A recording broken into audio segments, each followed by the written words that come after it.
The quad race looks more competitive than ever this year, with the entry list boosted by a number of top-quality American riders, among them multiple ATV champ John Nathalie. Yeah, it's my first time in England, actually. It's a beautiful country. It's a beautiful beach. I can't wait to get out there and duke it out with these guys. Paul Winrow is always really fast here, and of course I got another American, Dana Crease, who's going to be fast, and you know, I'm sure there's going to be a lot of guys out there it's going to be hard to contend with, so I don't know all the names, but I'm sure there's a lot of talent here, so it's going to be fun. Conditions look great here at Weston-super-Mare for the quad race. Competitors of all shapes and sizes have made the journey from all over the British Isles to be here at this small corner of Somerset. The young and the old, the serious and the not so serious, all getting ready for the challenge ahead. My co-commentator is Jason Griffiths, and Jason, Western Beach Race, quad race, this could be fun. Yeah, I mean, very fortunately for the competitors, we've got some good weather, so I'm sure it's going to be an interesting race. Well, this is the view of our onboard cameraman, none other than David Knight. Yes, this is interesting to say the least, that David's chosen to make a one-off appearance on the quad, and I'm sure he'll be extremely competitive as always. He's won this, of course, before in the past. In fact, I think David Knight's the only person to have ridden in the quad and the solo and have won both in the same year. Yeah, quite incredible, but anybody that follows off-road riding wouldn't be surprised at all. Oh, here we go, we're away. We are away. Bike number 11 is David Knight, and also as well we've got the sidecars mixed in. But down the straight they go for the first time this weekend here at Weston. This is the view from David Knight's machine, and we can certainly see how good he is. He'll be making his way through. Visibility at a minimum. And we can just see how much spray and sand is getting thrown up there. Yeah, David is, obviously didn't get off the line too well, whether he didn't get into the front of the starting grid, but certainly making some passes as we go up the straight. That looked like bike 20. He went past Neil Karouche and bike 27 Ben Webb on the Yamaha Raptor. And here they are into the first turn. And coming up to the first dune. As we look, bike 2, Jason Macbeth on the Honda 450 ahead through all the first ones go as the marshals go scrambling away. So the quad certainly through. This is the onboard view again from David Knight. The top, then the drop. So David Knight certainly seems to be making his way through. Now then, traffic jam, bike 116 and the sidecars, Colin Spicer and Barry Pike.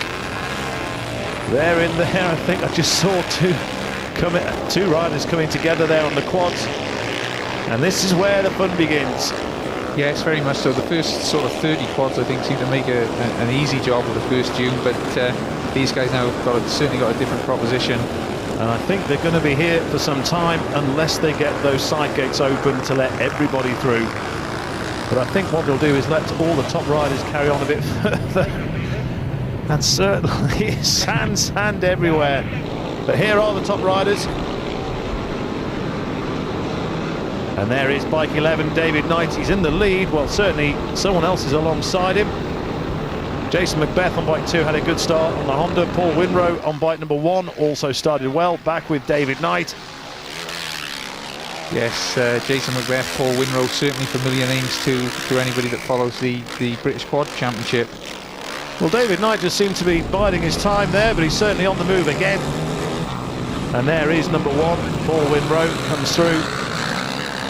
And number 2, Jason Macbeth. So they're up in the top 6 at the moment. The conditions certainly good, sand very, very soft. And back to the first dune again. Nobody is going anywhere.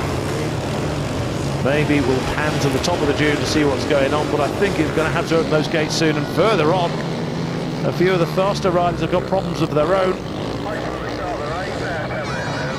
And I think maybe that's the best way to go down. And in fact, indeed, the side gates have opened, so this is going to ease that congestion.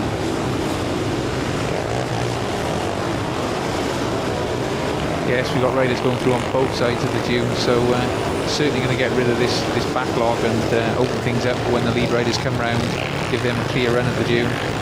So that's one dune passed. They'll now tackle the second one. 103, Andrew Seaward and Simon Rogers on the Honda.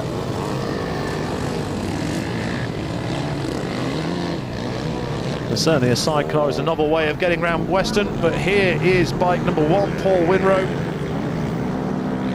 Yes, Paul Winrow on the Interlock Lone Star Honda machine. Well, the one joy, I suppose, of being a sidecar outfit, it takes two of you to get the machine over and down the dune. Now then, here comes the American challenge. John Natalie, Jason Waldman on bike 79 just in front of him, but John Natalie, the all-American hero, making his debut here at Western. More bikes making their way through. 138 is Chris Malaber and John Ward on the Kawasaki 650. We saw Dwayne Barnes there before with the Scottish flag on the Honda 450. Gary McClellan 333 on the Yamaha 200, but this is Nick Selwyn on the Yamaha 450, another of the many Raptors. 20 there with the Max flag is Neil Karouche trying to pick his spot. But here comes David Knight, bike 11. And I think it's a fair bet to say we won't be getting any more onboard pictures from him. That camera will be caked in mud. But certainly David Knight showing well at the moment. John Natalie coming through hard on the case of Jason Waldman on the Yamaha. Number 28 as well, Matt James showing well. And they certainly look like fun. Yes, well, Jason Wildman and John Natalie are stuck together anyway. And here's number 5, which is William Waggett from the Isle of Man. And here's another of the American riders, Dana Creech on the Suzuki. Followed by 12, Kane Hinder on the Yamaha 450. Thumbs up from him, so he seems happy. And certainly they're spread out at the front now. One of the sidecar crews, I think they're draining something from that by the looks of it. Always nice to bring your partner along to Western. Let's just hope that they don't stop off. That's number 90, Steve Kidd on the Yamaha. Let's hope he doesn't go off for a cuddle in the dune somewhere. It's certainly going well. Now then, do you know why they call Andy Gorilla Hobbs Gorilla? No idea. But he gives us a wave anyway. He certainly seems to be enjoying himself. And that's, I think, in some ways, you've got the guys out the front, like number 9, Cathal McGilligan, and number 13, Paul Hones. He's right on McGilligan's case. And now more trouble for one of the other sidecar crews. And number 80 there, just coming to shop, Paul Young on the Yamaha, Stephen Dommett, number 14. And they're almost side by side. 389, Penty Christian from the Isle of Man on the Honda. 144 on the sidecar there was Richard Hogger and Mick Todd, but 7, Martin Bembo. And Gordon Crockard having a go and smiling. Yes, I think he's taking a break now, but really shows what Western's all about when a rider like Gordon takes to the race on the Saturday before the main event. Now one of the quad classes is the we saw there Alistair Dalgleish or Robert Bell, the 2 riders on 1 quad, as we have a fuel stop, and this is Dana Creech, the American, and he's running really, really well at the moment.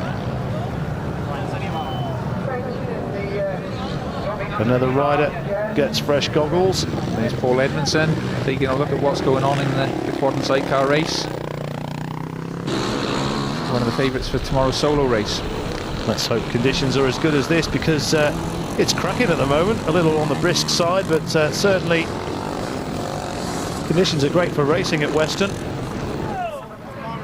And that's David Baldwin, number 3, another on the Yamaha. He's in for a stop and about to make his way back into the fray. Number 4, Andy Downs. It looks like a Suzuki, but he's got a problem. Steering possibly. As number 1, Paul Winrow on the Honda.